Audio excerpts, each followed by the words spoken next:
Hello students, I am Dr. Nidhi Gupta. I am a faculty at the Center for Population Health and Development at the School of Development Studies, Tata Institute of Social Sciences, Mumbai. I welcome you to the module on Indigenous Systems of Medicine, which falls under the Population and Health paper. The main objectives of this module is to orient the students about the indigenous systems of medicine, that is ISM, its origin and importance in improving the quality of life of people. The module will also enable the students to understand the changes in the importance of ISM in public policy in India over the last century.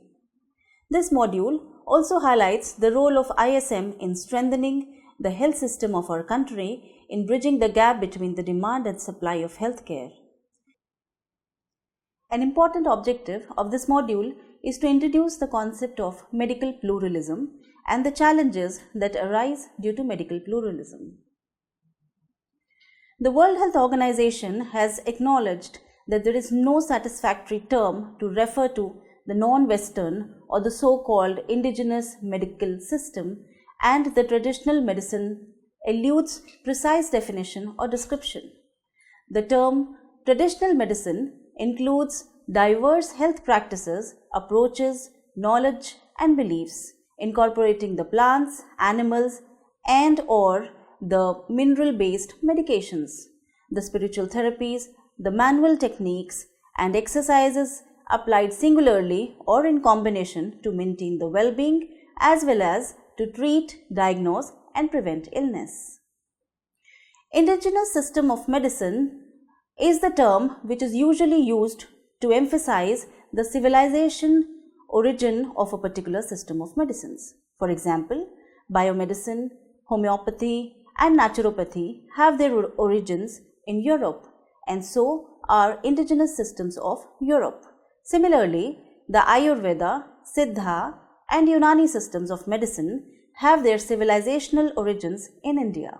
Some researchers and academicians believe that the term Indian systems of medicine was used for bureaucratic convenience and included Ayurveda, Unani, Siddha and naturopathy, that is, the so-called ancient medical systems practiced in India. We also come across another term which is ISM and H, which indicates the Indian system of medicine and homeopathy. Now let us look at the various indigenous systems of medicines prevalent in India.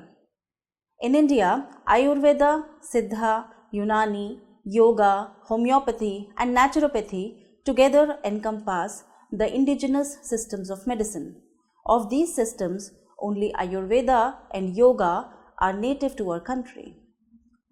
Ayurveda is believed to be the most ancient of medicine with an impressive record of efficacy. It has penetrated in the Indian culture and our everyday living, be it some aspects of the lifestyle, food or medicines from our kitchen in the form of spices that we use.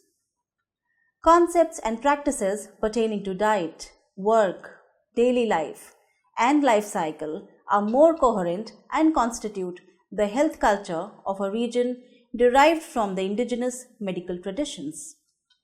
Hence, we observe that various terms are interchangeably used to refer to indigenous systems of medicine in India, like traditional medicines, ISM and H, and more recently, Ayush, which means Ayurveda, Unani, Siddha, and homeopathy.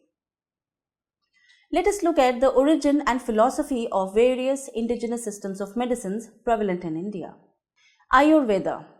Ayurveda by definition implies the knowledge of life, or knowledge which helps in enjoying healthy life and prolonging it. Its origin is traced far back to the Vedic times, which is about 5000 before Christ. Dhanvantri, the Hindu god of medicine, is said to have been born as a result of the churning of the oceans during a tug-of-war between the gods and the demons, which is depicted in the ancient text as the Amrit Manthan. It is said that the medical knowledge in the Atharva Ved, which is one of the 4 Vedas, gradually developed into the science of Ayurveda. Now let us look at some of the key contributors and important texts in Ayurveda. Maharshi Atraya, Maharshi Charak, Maharshi Sushruta and Maharshi Vagbhat are some of the key celebrated authorities in the field of Ayurvedic medicine.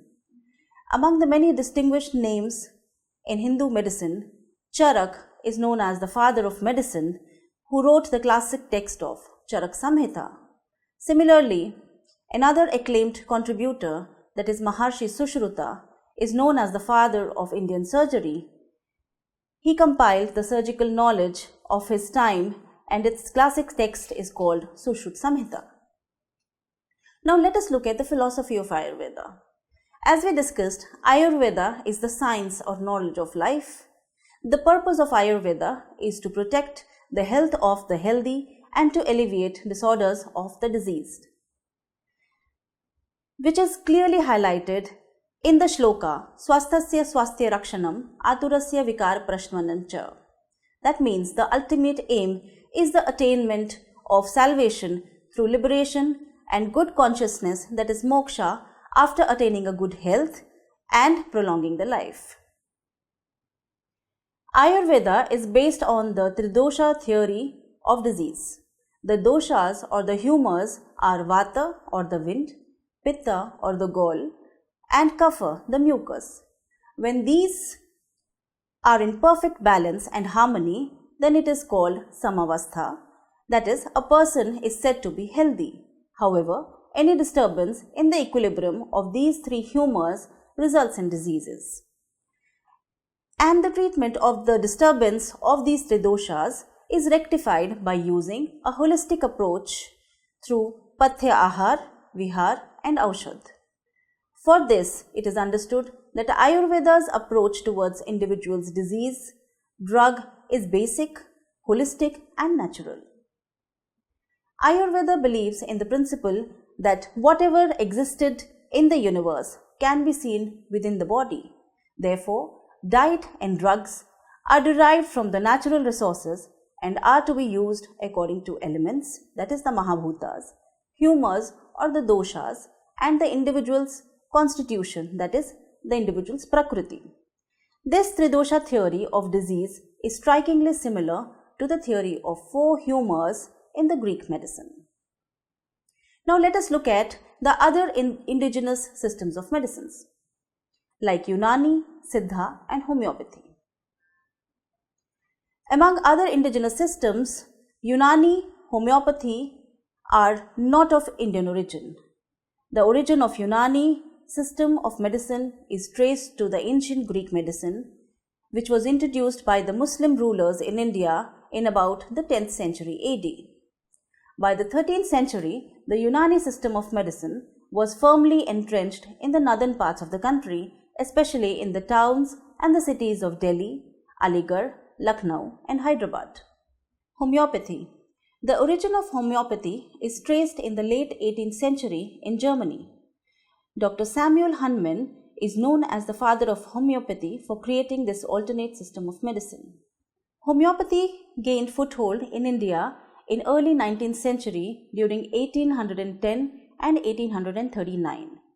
It is a system of pharmacodynamics and is based on the philosophy that treatment of disease by the use of small amount of drug that in healthy person produces symptoms similar to those of disease being treated. Though homeopathy is practiced in several countries, but India claims to have the largest number of practitioners of this system in the world. These alternate systems of medicine, that is Ayurveda, Yoga, Siddha, Unani and homeopathy, are very much alive in India even today. In fact, they have become the part of Indian culture and continue to be an important source of medical relief, especially to the rural population. Now let us look at what medical pluralism is.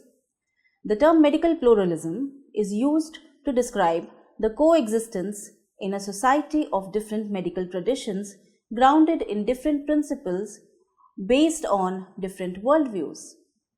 Leslie in 1976 introduced the term medical pluralism to denote the Asian model which was in contrast to the modern healthcare model based on single, standardized, hierarchical system of medicine, which is strictly controlled by physicians. Medical pluralism proposes collaboration between allopathic and traditional medicines, especially as a part of primary healthcare approach. It is important not only because of the efficacy and wide use of traditional medicine, but also because of its potential of improving both allopathic and traditional practices towards the ultimate purpose of improving health by developing a more holistic approach to healthcare. Now let us look at the evolution of medical pluralism from the colonial times in India. During the 19th century, the biomedicine got well accepted in Europe and America, and other systems of medicines were banned. But in India, the cultural ideologies supported indigenous systems of medicine, and it was not possible to ban these systems of medicine or even regulate them. Some of the very early experiments were done in India in mid-19th century to integrate indigenous systems of medicine with the Western medicine at the National Medical Institution in Calcutta. However, this institution was later replaced by a medical college.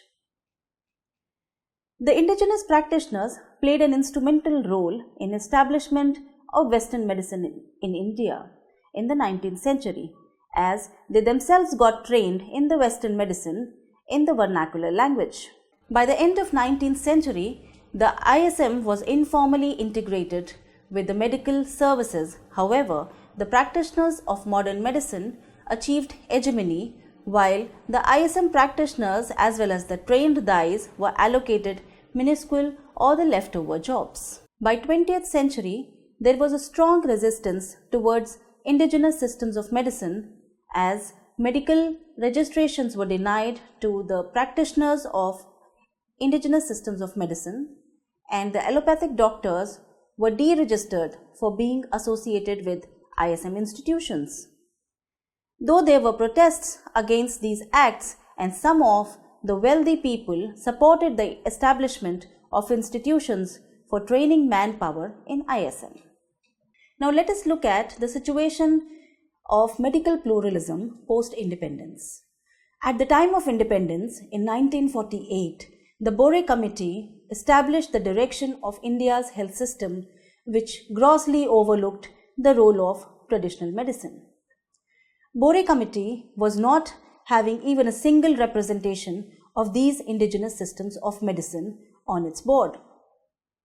In contradiction to the recommendations of Bore Committee regarding indigenous systems of medicine, Shoke Committee, which is also known as the National Planning Committee, gave due recognition to the Vaidyas and Hakims and proposed that their training should be conducted to mainstream them with the physicians and surgeons or gynecologists and obstetricians.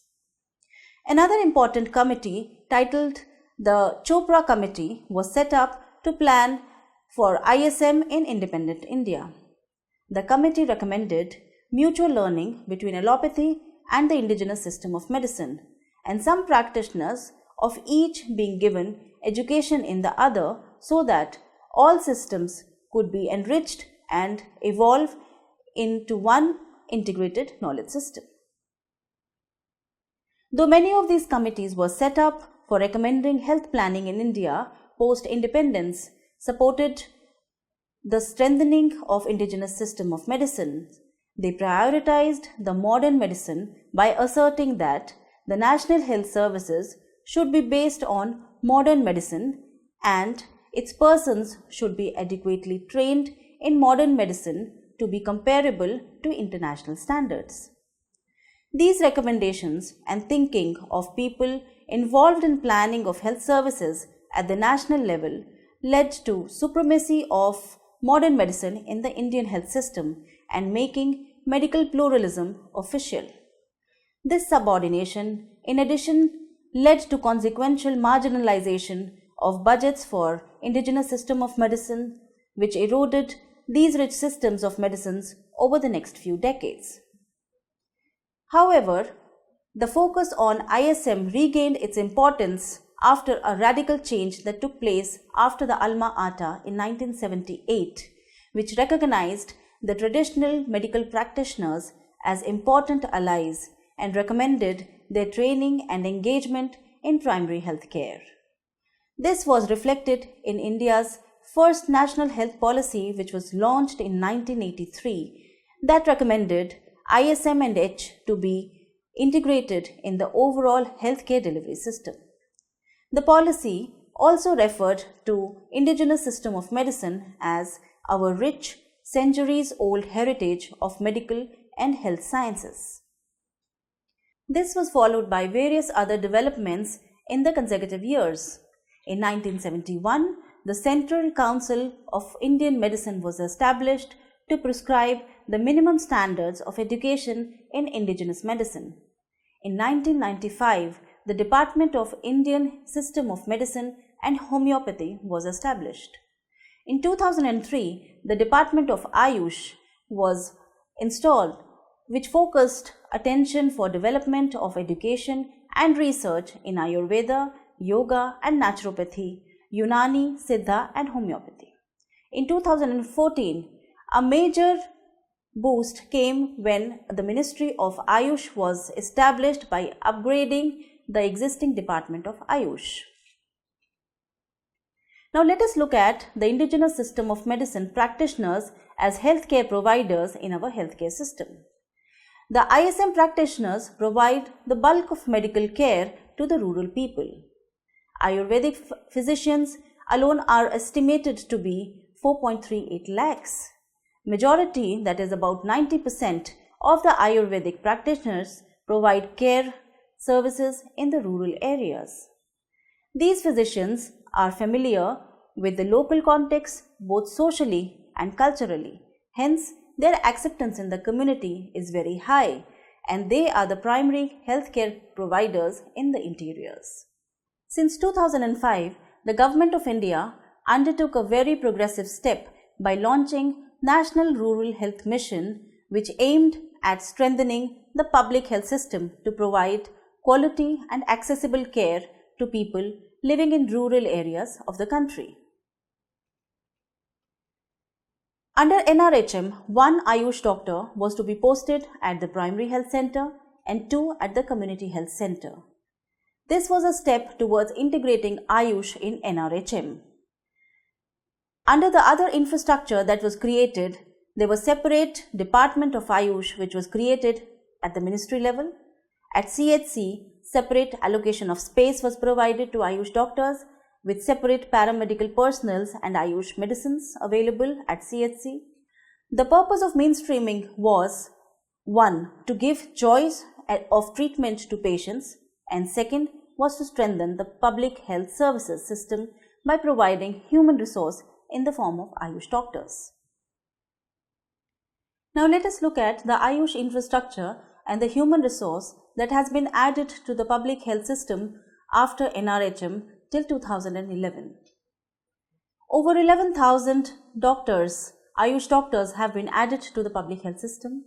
If you look at the paramedical staff that has been added under Ayush, it is about 4,600. Some of the hospital infrastructure has also been upgraded, where we find that at the hospital level, at the district hospital level, about 416 district hospitals have Ayush department. About 3,000 community health centers have Ayush doctors there. And in addition to that, at PHCs, about 10,000 of the PHCs have Ayush doctors there. In addition to integrating Ayush at primary and secondary levels, 7 national institutes offer tertiary level care in Ayush. Also, we have some standalone Ayush facilities where we have about 3,300 Ayush hospitals and 21,000 Ayush dispensaries. Now let us look at some of the challenges in mainstreaming the indigenous system of medicine and homeopathy. In the last decade, it has been observed that there have been various initiatives to integrate ISM and H in the healthcare delivery system of India. However, on critically reviewing the essence of the efforts of conceptualizing this integration and implementation, it is observed that there is a spirit of integration of ISM and H in the healthcare delivery system in order to meet the gap between the healthcare demand and supply. The true commitment to mainstream Ayush and acknowledge it as a comprehensive system of medicine is bleak. This is clearly reflected by the current major initiative of NRHM, in which one of the main strategy to improve access to healthcare is mainstreaming of Ayush. Though the initiative of NRHM attempted to mainstream Ayush by integrating indigenous system of medicine and homeopathy in the healthcare delivery, the hegemony of the modern medicine persists.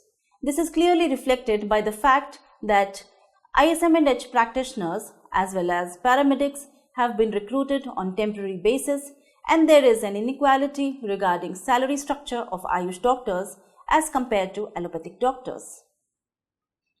There are no interlinkages and interface between Ayush department and allopathy. Both these vertical stand as standalone departments with no linkages.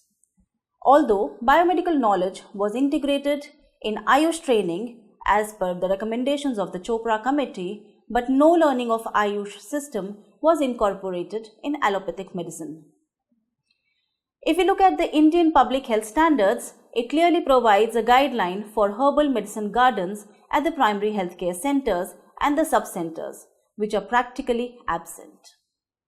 Similarly, there are regulations that limit the practice of modern medicine by ISM and H practitioners, though they are oriented about the modern system of medicines as a part of their professional training, while there are no regulations to limit the use of indigenous systems of medicines by allopathic practitioners who are not oriented to the philosophy or pharmacology of the drugs used by these systems of medicines. To conclude, we can say very clearly that indigenous system of medicine and homeopathy contributes to provisions of health care in most inaccessible areas of the country and hence is vital to the healthcare system. Various terms are interchangeably used to refer to indigenous system of medicine in India like traditional medicines, Ayush, ISM and H, alternate systems of medicines, etc. Some terminologies like traditional system of medicine or alternate system of medicine reflect the hierarchy set in recognizing various systems of medicines, with modern medicine or allopathy being referred to as the main form and the rest being the alternate forms of medicine. The indigenous system of medicines are holistic and are embedded in the culture of the communities of the country. However, during the colonial rule, the Western medicine was introduced in the country and was advocated to be the system of medicine with highest efficacy. It was after Alma Ata in 1978 that indigenous system of medicine were acknowledged internationally to be a rich source to improve the quality of life of people. India also framed its national health policy in 1983, which recommended ISM and H to be integrated to the overall healthcare delivery system. Since then, there have been various developments in strengthening and mainstreaming of Ayush. However, challenges of subordination of these systems of medicine as well as stepmotherly treatment towards Ayush practitioner continues. This gives rise to the debate on benefits and drawbacks of existing medical pluralism. Thank you.